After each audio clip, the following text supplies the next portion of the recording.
പാലാ നഗരം പൂർണ്ണമായും വെള്ളത്തിനടിയിലാണ് എന്നൊരു സാഹചര്യമാണ് രാവിലെ ഉണ്ടായിരുന്നത്. മണിമലയാറ്റിൽ ജലനിരപ്പ് ഉയർന്നതിനെ തുടർന്നാണ് പാലായിൽ ഇത്രത്തോളം വലിയ വെള്ളപ്പൊക്കം ഉണ്ടായിരിക്കുന്നത്. അതിനൊപ്പം നേരത്തെ പറഞ്ഞതുപോലെ 30 ഏക്കറിലുണ്ടായ ഉരുൾപൊട്ടലിൽ ഒലിച്ചുപോയ വെള്ളവും മീനച്ചിലാറ്റിലേക്കാണ് പോയത്. അതും പാലാ നഗരത്തിലേക്കും ഈരാറ്റുപേട്ടയിലേക്കും ഒക്കെയാണ് എത്തുന്നത്. റംഷ CP വിവരങ്ങളുമായി പാലാ നഗരത്തിൽ നിന്ന് നമ്മളോടൊപ്പം ചേരുകയാണ്. റംഷ, വെള്ളക്കെട്ടിന് എന്തെങ്കിലും കുറവുണ്ടോ പാലായിൽ? മധു, വെള്ളക്കെട്ട് നേരത്തെ ഉള്ളതുപോലെ തന്നെ രൂക്ഷമായി തുടരുകയാണ് എന്നതാണ്. ഞാനിപ്പോൾ നിൽക്കുന്നത് ഈ മീനച്ചിലാറ്റിന് കുറുകെയുള്ള പാലത്തിന് മുകളിലാണ്. നമുക്ക് ഈ പുഴയുടെ ദൃശ്യങ്ങളിലേക്കൊന്ന് പോയാൽ കാണാം, പുഴ കരകവിഞ്ഞൊഴുകിയിരിക്കുകയാണ്. നമുക്ക് ദൃശ്യങ്ങളിലേക്ക് പോകുമ്പോൾ കാണാം, സമീപത്ത് കാണുന്നത് ഇവിടുത്തെ ബസ് വെയിറ്റിംഗ് ഷെൽട്ടറാണ്. ആ വെയിറ്റിംഗ് ഷെൽട്ടറും അതിന് സമീപത്തെ കടകളിലും ഉൾപ്പെടെ വെള്ളം കയറിയ നിലയിലാണ് ഇപ്പോൾ പുഴ ഒഴുകിക്കൊണ്ടിരിക്കുന്നത്. പുഴ ഏതാണ്, സൈഡിൽ റോഡ് ഏതാണ് എന്ന് മനസ്സിലാക്കാൻ പറ്റാത്ത നിലയിലാണ് ഇവിടെ പുഴ കരകവിഞ്ഞൊഴുകിക്കൊണ്ടിരിക്കുന്നത്. അതോടൊപ്പം തന്നെ ഈ പുഴയുടെ മറുവശത്തുള്ള വീടുകളിലേക്കും വെള്ളം കയറിക്കൊണ്ടിരിക്കുകയാണ്. നമുക്ക് ദൃശ്യങ്ങളിലേക്ക് പോയാൽ ഒന്ന് സൂം ചെയ്ത് നോക്കിയാൽ കാണാം, ആ മറുവശത്തുള്ള വീടുകളുടെ മതിൽ അത് വലിയ ഒരു, ഈ പുഴ സാധാരണഗതിയിൽ ഒരു 5 അടി വെള്ളമാണ് ഈ പുഴയിൽ ഉണ്ടാകാറ്. ഇപ്പോൾ 23 അടിയോട് അടുത്ത് കഴിഞ്ഞു.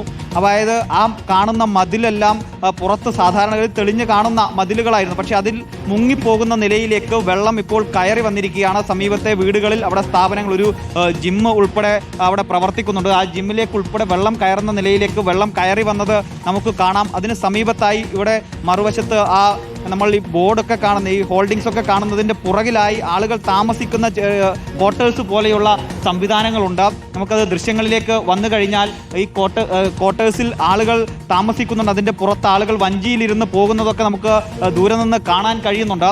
ആ നിലയിൽ വെള്ളം കയറിയിരിക്കുകയാണ് ഈ പാലാ നഗരത്തിൻ്റെ ചുറ്റുവട്ടത്തിൽ എന്നതാണ് ഏറ്റവും പ്രധാനപ്പെട്ട ഒരു കാര്യം. വീടുകളിലേക്കും വെള്ളം കയറിയിട്ടുണ്ട്, കൃഷിസ്ഥലങ്ങളിലേക്ക് വെള്ളം കയറിയിട്ടുണ്ട്, കടകളിലേക്ക് വെള്ളം കയറി വലിയ നിലയിൽ നാശനഷ്ടം സംഭവിച്ചിട്ടുണ്ട്. ആളുകൾക്ക് ഇവിടെ കടയിലുണ്ടായിരുന്ന സാധനങ്ങൾ മാറ്റുന്നതിന് വേണ്ടിയുള്ള ഒരു സമയം ലഭിച്ചില്ല എന്നതാണ് ഇതിൽ ഏറ്റവും പ്രധാനപ്പെട്ട ഒരു കാര്യം. വളരെ പെട്ടെന്നാണ് വെള്ളം ഇരച്ചെത്തുന്ന സാഹചര്യം ഉണ്ടായത്. മിനിറ്റുകൾക്കുള്ളിൽ വെള്ളം പൊന്തി വരുന്ന നിലയിലേക്ക് സാഹചര്യങ്ങൾ മാറിയതോടുകൂടി ആളുകൾക്ക് ഷട്ടർ തുറക്കാനും കടയ്ക്കകത്തുണ്ടായിരുന്ന സാധനങ്ങൾ നീക്കം ചെയ്യാനും കഴിയാതെ വന്നതോടുകൂടിയാണ് വലിയ നാശനഷ്ടങ്ങൾ ഉണ്ടായിരിക്കുന്നത്. ഇപ്പോൾ ഇനി ഈ വെള്ളം ഇറങ്ങിക്കഴിഞ്ഞാൽ മാത്രമേ യഥാർത്ഥത്തിൽ എത്ര വലിയ ഒരു നാശനഷ്ടമാണ് ഇവിടുത്തെ കടകളിലൊക്കെ ഉണ്ടായിരിക്കുന്നത് എന്ന് നമുക്ക് തിട്ടപ്പെടുത്താൻ കഴിയൂ എന്ന നിലയിലാണ് കാര്യങ്ങൾ ഉള്ളത്. നമുക്കിവിടെ കുറച്ച് പ്രായമായ ആളുകൾ ഉൾപ്പെടെയുണ്ട്. ചേട്ടൻ്റെ ഒരു ഓർമ്മയിൽ ഇവിടെ ഇതുപോലെ എത്ര തവണ വെള്ളം കയറിയിട്ടുണ്ട്? 2018 എൻ്റെ ഓർമ്മയിൽ ഇത് അത്രയും വെള്ളം ആദ്യമായിട്ട് വരുന്ന എൻ്റെ ഓർമ്മ.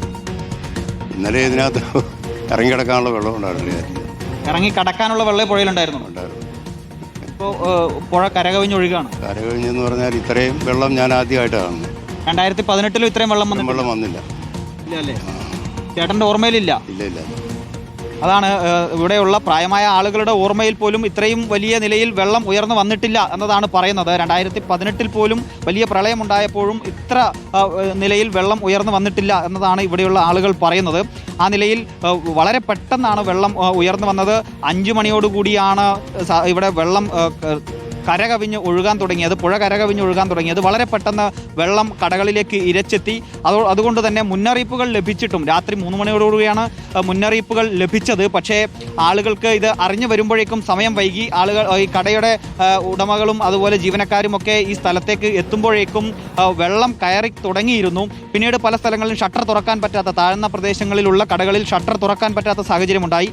അതോടുകൂടി പിന്നീട് അവർ ഷട്ടർ തുറക്കാതെ അങ്ങനെ തന്നെ കട അവിടെ നിർത്തി പോകുന്ന, സാധനങ്ങൾ മാറ്റാതെ പോകുന്ന സാഹചര്യം ഉൾപ്പെടെ ഉണ്ടായതോടുകൂടിയാണ് വലിയ നാശനഷ്ടങ്ങൾ സംഭവിച്ചത്. അതോടൊപ്പം തന്നെ ഈ പാലാ നഗരത്തിൻ്റെ 4 വശങ്ങളിൽ നിന്നും വരുന്ന റോഡുകൾ ഉൾപ്പെടെ ബ്ലോക്കായ നിലയിലാണ് ഉള്ളത്. പലയിടങ്ങളിലും വെള്ളം കയറിയതുകൊണ്ട് തന്നെ ഗതാഗത സംവിധാനം സുഗമമായി നടക്കുന്നില്ല എന്നതാണ് ഏറ്റവും പ്രധാനപ്പെട്ട ഒരു കാര്യം. ഇവിടെ ജില്ലാ ഭരണകൂടവും അതിൻ്റെ MLA ഉൾപ്പെടെ നേരത്തെ നമ്മളോട് സംസാരിച്ചപ്പോൾ അഭ്യർത്ഥിച്ച ഒരു കാര്യം, ആളുകൾ ബൈപ്പാസ് ഉപയോഗിക്കണം എന്നതാണ്. പാലാ നഗരത്തിന് അകത്തുകൂടെ പോകുന്ന റോഡുകൾ ഒഴിവാക്കി ഒരു പട്ടണം മുഴുവനും, പാലാ നഗരം മുഴുവനും വെള്ളം വിഴുങ്ങിയിരിക്കുന്നു എന്നതാണ് സാഹചര്യം. ഇതിപ്പോൾ നമ്മൾ ഈ ടൗൺ കാണുന്ന ഈ പ്രശ്നങ്ങളേ ഉള്ളൂ, അതോ മറ്റിടങ്ങളിലേക്ക്, കൂടുതൽ വീടുകളുള്ള ഇടങ്ങളിലും സമാനമായ കാഴ്ചയാണോ?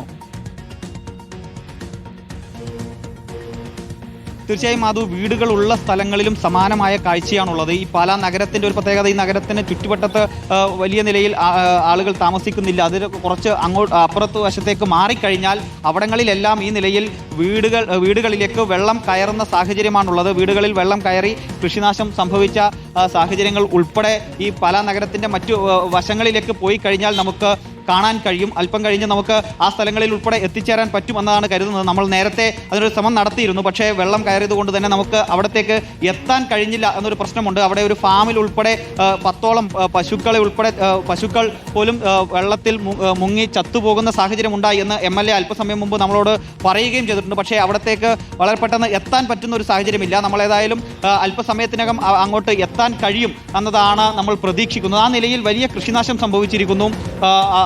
ആളുകൾക്ക് വലിയ നിലയിൽ ഈ കടകളിൽ ഉൾപ്പെടെ നാശം സംഭവിച്ചിരിക്കുന്നു എന്നതാണ് ഇതിൽ ഏറ്റവും പ്രധാനപ്പെട്ട ഒരു കാര്യം. നമ്മളിപ്പോൾ ദൃശ്യങ്ങളിൽ കാണുന്നത് പോലെ ആളുകൾ ഇവിടെ കൂടി നിൽക്കുന്നത് നമുക്ക് കാണാം. അവരുടെ കടകൾക്ക് മുന്നിൽ അവിടെ പെട്ടെന്ന് മാറ്റാൻ പറ്റുന്ന സാധനങ്ങളൊക്കെ അവിടുന്ന് നീക്കാൻ പറ്റുമോ എന്ന ഒരു പരിശ്രമത്തിലാണ് ആളുകൾ ഉള്ളത്. അതോടൊപ്പം തന്നെ ഇവിടെ നമുക്ക് ഈ ദൃശ്യങ്ങളിലേക്ക് പോകുമ്പോൾ കാണാൻ പറ്റുന്ന ഒരു കാര്യം, ഇത് ഈ ബസ് ഷെൽട്ടർ നമുക്കിവിടെ കാണാം. ഈ ബസ് ഷെൽട്ടറൊക്കെ ഈ പുഴയുടെ സൈഡിലാണെങ്കിൽ പോലും വലിയ ഉയരത്തിലാണ് ഇത് ഉണ്ടായിരുന്നത്. പുഴയുടെ ജലനിരപ്പ് വെച്ച് നോക്കുമ്പോൾ വലിയ ഉയരത്തിലായിരുന്നു.